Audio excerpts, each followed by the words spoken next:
Assalamualaikum warahmatullahi wabarakatuh.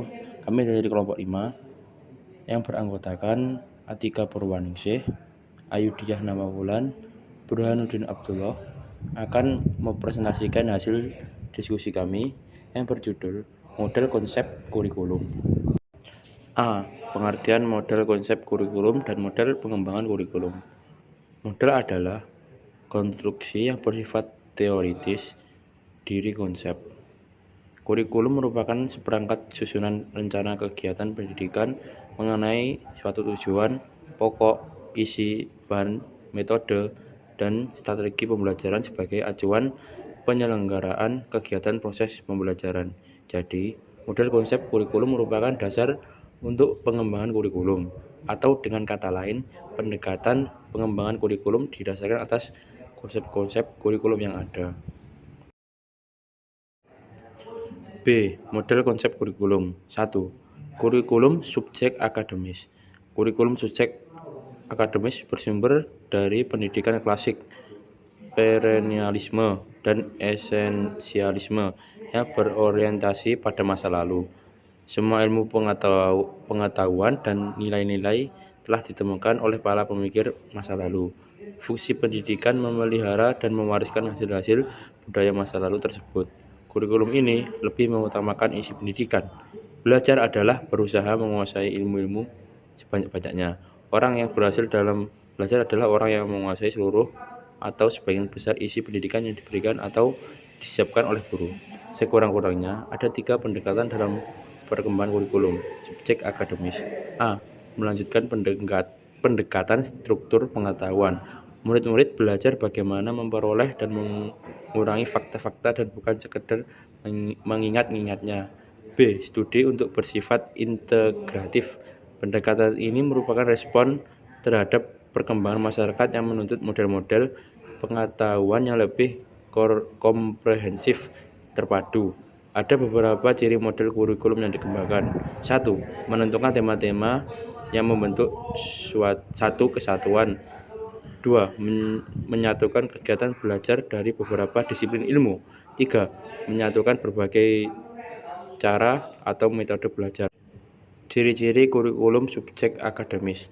Kurikulum subjek akademis mempunyai beberapa ciri berkenaan dengan tujuan, metode, organisasi, isi, dan evaluasi. Tujuan kurikulum subjek akademis adalah memberikan pengetahuan yang solid serta melatih para siswa menggunakan ide-ide dan proses penelitian. Dengan berpengetahuan dalam berbagai disiplin ilmu, para siswa diharapkan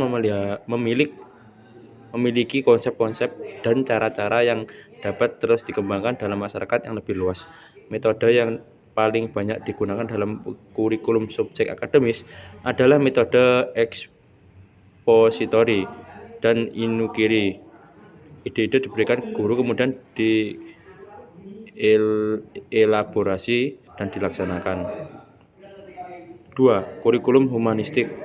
A. Konsep dasar. Kurikulum humanistik dikembangkan oleh para ahli pendidikan humanistik. Kurikulum ini berdasarkan konsep aliran pendidikan pribadi, personalized education, yaitu John Dewey, progressive education, dan Gigi Rosset, romantic education. Aliran ini lebih memberikan tempat utama kepada siswa. Mereka bertolak dari asumsi bahwa anak atau siswa adalah yang utama dan pertama dalam pendidikan. Mereka percaya bahwa siswa mempunyai potensi, punya kemampuan dan kekuatan untuk berkembang. Para pendidik humanis juga berpegang pada konsep Gestalt, bahwa individu atau anak merupakan satu kesatuan yang menyeluruh. Dikembangkan oleh para pendidik konfluen yang ingin menyatukan segi-segi afektif, sikap, perasaan, nilai dengan segi-segi kognitif, kemampuan intelektual. Pendidikan konfluen kurang menekankan pengetahuan yang mengandung segi afektif. Menurut mereka, kurikulum tidak menyiapkan pendidikan tentang sikap, perasaan, dan nilai yang harus dimiliki murid-murid. Kurikulum hendaknya mempersiapkan berbagai alternatif yang dapat dipilih murid-murid dalam proses bersikap, berperasaan, dan memberi pertimbangan nilai. Murid-murid hendaknya diajak untuk menyatakan pilihan dan mempertanggungjawab menunjukkan sikap-sikap, perasaan, dan pertimbangan nilai yang telah dipilihnya. C. Beberapa ciri-ciri kurikulum konfluen. Kurikulum konfluen mempunyai beberapa ciri utama, yaitu 1. Partisipasi, 2. Integrasi, 3. Relevansi, 4. Pribadi anak, 5. Tujuan. D. Karakteristik kurikulum humanistik. Kurikulum humanistik mempunyai beberapa karakteristik berkenaan dengan tujuan, metode, organisasi isi, dan evaluasi. Menurut para humanis, kurikulum berfungsi menyediakan pengalaman, pengetahuan, berharga untuk membantu memperlancar perkembangan pribadi murid. Bagi mereka, tujuan pendidikan adalah proses perkembangan pribadi yang dinamis yang diarahkan pada pertumbuhan, integritas, dan otonomi kepribadian, sikap yang sehat terhadap diri sendiri, orang lain, dan belajar. Semua itu merupakan bagian dari karakteristik kurikulum humanistik. 3. Kurikulum rekonstruksi sosial. Kurikulum rekonstruksi sosial berbeda dengan model-model kurikulum lainnya. Kurikulum ini lebih memusatkan perhatian pada problema-problema yang dihadapi dalam masyarakat. Kurikulum ini bersumber pada aliran pendidikan interaksional. Menurut mereka, pendidikan bukan upaya sendiri, melainkan kegiatan bersama. Interaksi, kerjasama atau interaksi bukan hanya terjadi antara siswa dengan guru, tetapi juga antara siswa dengan siswa dengan orang-orang di lingkungannya, dan dengan sumber belajar. A. Desain kurikulum rekonstruksi sosial. Ada beberapa ciri dari desain kurikulum ini.